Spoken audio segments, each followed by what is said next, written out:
आज ही Doubtnut app download करें। Doubtnut पर होगा अब आपके सभी मैथ्स, केमिस्ट्री, फिजिक्स और बायोलॉजी डाउट्स का सफाया। बस अपने क्वेश्चन की फोटो खींचो, उसे क्रॉप करो और तुरंत वीडियो सोल्यूशन पाओ। Download now. In this question we have given what is surface tension. हमें बताना था what is surface tension. Surface tension क्या होता है?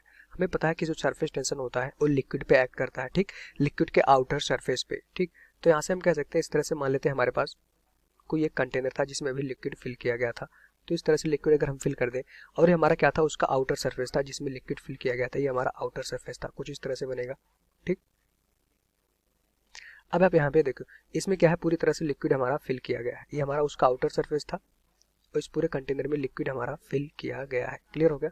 तो सरफेस टेंशन जैसा से नाम आप देख पा रहे हैं कि जो सरफेस होगा, अब इस लिक्विड के अपर सरफेस पे, अपर सरफेस पे अगर देखो तो लिक्विड क्या होता है, जो ये अपर सरफेस होता है इस लिक्विड का, क्या करता है, एक दूसरे को कांटेक्ट करते हैं, एक अट्रैक्शन फोर्स लगाते हैं, जिसकी वजह से ये अपर सरफेस में एक टेंशन आ जाता है। That tension is called the surface tension.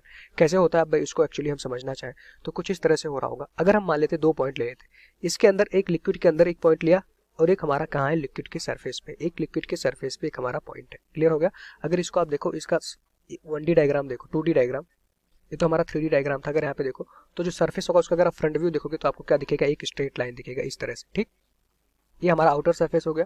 अब हमने क्या किया, एक कोई पॉइंट ले लिया यहाँ पे लिक्विड के अंदर, एक कोई पॉइंट हमने लिया सरफेस पे, लिक्विड के सरफेस पे। तो हमें पता है कि लिक्विड के अंदर अगर देखोगे तो एक कोई मॉलिक्यूल यहाँ होगा, एक मॉलिक्यूल यहाँ होगा, लिक्विड के सब मॉलिक्यूल होंगे वाटर के। क्या करेंगे, इस पॉइंट पे अपना अट्रैक्शन फोर्स लगाएंगे, तो सारे के सारे मॉलिक्यूल इस तरह से अट्रैक्शन फोर्स लगा रहे होंगे। तो नेट फोर्स अगर इस पे देखो, नेट फोर्स जो अंदर था, लिक्विड के अंदर था, उस पर नेट फोर्स क्या हो जाएगा, 0, क्योंकि आप देख पा रहे हो कि सारे जो लिक्विड के पार्टिकल थे सब इसको अपनी तरफ अट्रैक्ट करेंगे। तो नेट फोर्स देखोगे चारों तरफ क्या होगा, इक्वल होगा, इट मीन्स 0 हो जाएगा। क्लियर हो गया?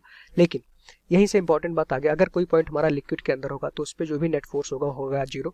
बट कोई पॉइंट अगर हमारा लिक्विड के टॉप सरफेस पे होगा, इट मीन्स अगर सरफेस पे होगा, तो आप देख पा रहे हैं कि ये पॉइंट जो है, कुछ पार्ट हमारा लिक्विड के अंदर होगा, कुछ पार्ट हमारा लिक्विड के बाहर होगा। तो जो लिक्विड के अंदर वाले पार्टिकल होंगे, ये सब जो पार्टिकल होंगे इसको अपनी तरफ अट्रैक्ट कर रहे होंगे, ठीक। इस तरह से अट्रैक्शन फोर्स लग रहा होगा। जो सरफेस पे होगा, सरफेस वाले पार्टिकल इसको अपनी तरफ अट्रैक्ट कर रहे होंगे। सरफेस में एक पार्टिकल यहाँ होगा, इसको अपनी तरफ अट्रैक्ट करेगा, एक पार्टिकल यहाँ होगा, इसको अपनी तरफ अट्रैक्ट कर रहा होगा। तो आप यहाँ से देख पा रहे हैं कि जो सरफेस पे पॉइंट था उस पर जो नेट फोर्स था वो हमारा 0 नहीं है, ठीक। जो हमारा नेट फोर्स था, जो लिक्विड के पार्टिकल लगा रहे थे, वो 0 नहीं है। आप देख पा रहे हैं कि नीचे वाले जो फोर्स है उसको ऊपर कोई बैलेंस करने के लिए फोर्स नहीं है, इट मीन्स कि नेट फोर्स 0 नहीं होगा। तो यहाँ से देख पा रहे हो जितने भी वाटर के मॉलिक्यूल्स होंगे जो हमारा सरफेस पे होंगे उस पे नेट फोर्स 0 नहीं होगा। तो जो दूसरा सरफेस पे होगा उसको अपनी तरफ अट्रैक्ट कर रहा होगा। अगर 2 मॉलिक्यूल्स को हम बाहर निकालें इस तरह से, जो वाटर के सरफेस पे थे, कहाँ पे, सरफेस पे थे, तो दोनों मॉलिक्यूल एक दूसरे को अट्रैक्ट कर रहे होंगे। तो जिस फोर्स से एक दूसरे को अट्रैक्ट कर रहे होंगे, that force is called the surface tension. Clear हो गया?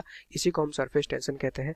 और आप देख पा रहे हैं कि इस जो हमारे पास सरफेस पे वाटर के जो लिक्विड थे वो क्या कर रहे हैं, एक दूसरे को अपनी तरफ अट्रैक्ट कर रहा है। इट मीन्स यहाँ पे एक टेंशन की तरह फोर्स लगेगा और ये हमारा जो सरफेस होगा वो टेंशन में रहेगा। That force is called the surface tension. ठीक, कहाँ पे लगेगा, सिर्फ लिक्विड के सरफेस में।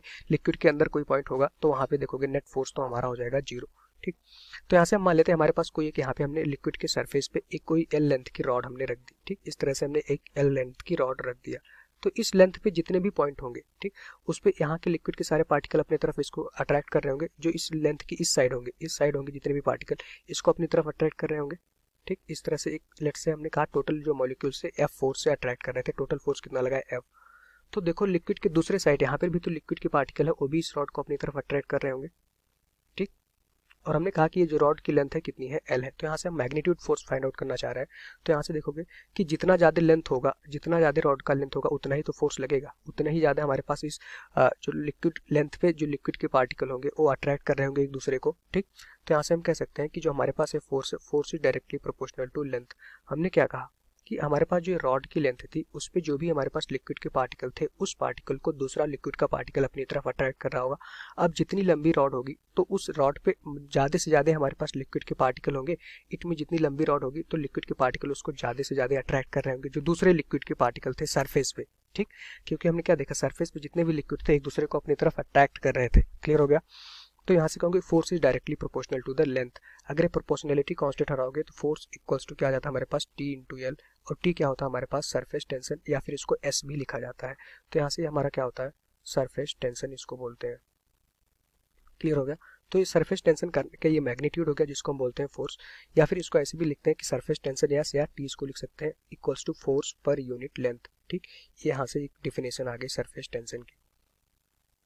इसको टी को हमने यहाँ पे एस लिख दिया, सरफेस टेंशन। अब यहाँ पे देखो इसकी टेंडेंसी क्या होती है। जो ये सरफेस होते हैं क्या होता है, अगर इनका एरिया आप देखो एक दूसरे को कॉन्ट्रैक्ट कर रहे हैं, अगर इस तरह से मान लेते था, ठीक, सरफेस के पार्टिकल थे, तो जितने भी यहाँ पे सरफेस पे थे, जितने भी पार्टिकल थे, सब एक दूसरे को कॉन्ट्रैक्ट कर रहे थे, अट्रैक्ट कर रहे थे इस तरह से। तो जो आप देखोगे कि इसका जो एरिया होगा क्या होगा, कॉन्ट्रैक्ट होना चाहेगा, क्योंकि सारे के सारे एक दूसरे को अट्रैक्ट कर रहे थे। इट मीन्स इसका जो एरिया होगा वो क्या होगा, रिड्यूस्ड होना चाहेगा। एरिया हमारा रिड्यूस्ड होना चाहेगा। तो सरफेस का एरिया हमेशा क्या करेगा, जो लिक्विड का सरफेस होगा उसका एरिया रिड्यूस्ड होना चाहेगा। तो इस सरफेस टेंशन की वजह से ये हमारा तो ये हो गया सरफेस टेंशन का मैग्नीट्यूड, और इसका जो टेंडेंसी होगा, area of surface try to reduce itself. ठीक, तो इसको लिख सकते हैं कि एरिया ऑफ सरफेस, जो सरफेस का एरिया आप देख पा रहे हैं, अट्रैक्शन फोर्स लग रहा है, इट मीन्स जो एरिया होगा रिड्यूस्ड होना चाहेगा। तो एरिया, इसको लिख सकते हैं एरिया ऑफ सरफेस